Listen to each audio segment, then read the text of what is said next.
What's going on, everybody? Today on Cooking for College, we are doing some fajitas, college style. It's very easy, very simple. You can use steak, shrimp, ground beef, anything you want. Today I have chicken, and I just got my regular chicken, ground up, not ground up, just regular chicken breast. I cut the fat off and filleted it into little strips like fajitas.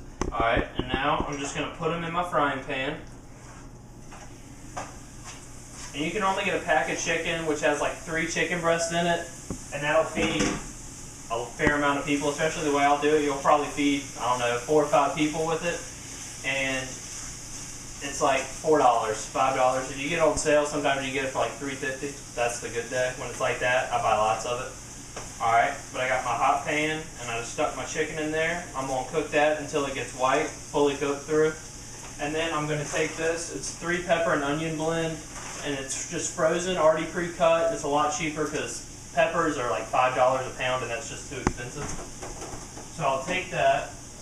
Once the chicken cooks, then I'll dump the veggies in there with it. They'll all cook, let the veggies get hot. And then I'll just dump some salsa on top, and then we'll put it on some tortilla shells with some cheese, and it'll be very delicious. My own little fajitas that I made up one night. Alright. You don't really need to do too much seasoning, just a little salt and pepper on the chicken.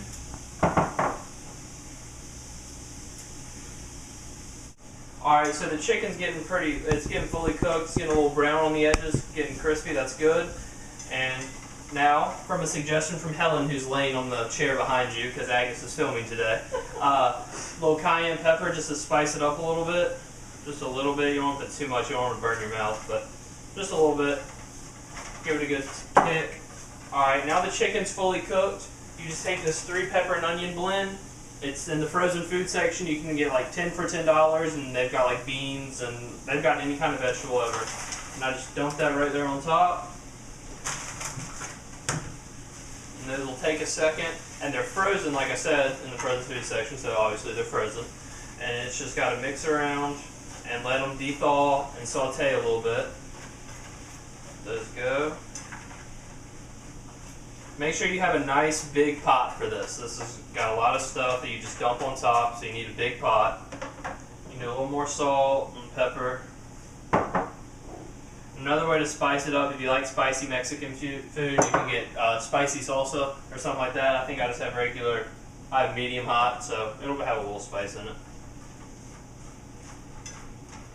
Alright, and those will take a couple minutes to cook down.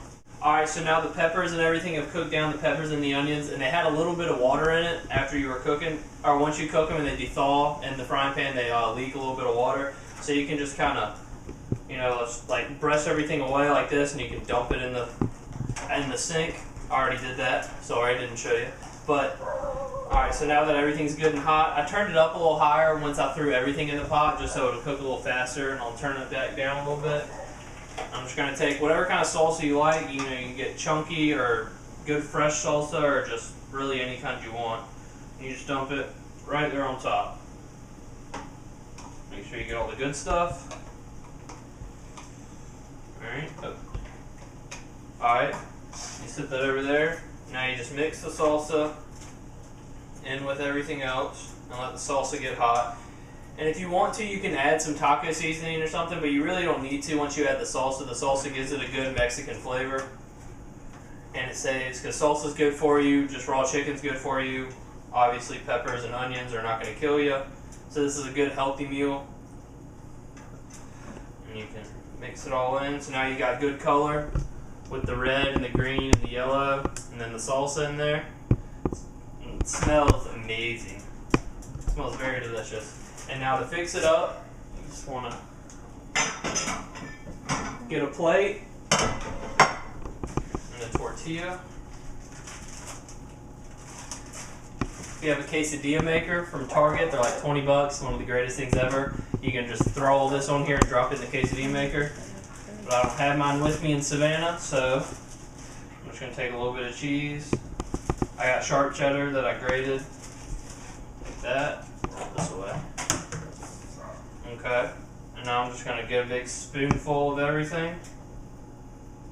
Dump it right there on my cheese. And I don't eat sour cream, but I've been told that this is good with a little sour cream and stuff on top. I don't eat that, so if you prefer, throw that on there. Turn your heat down a little bit. If you want to, you can put a little more cheese on it.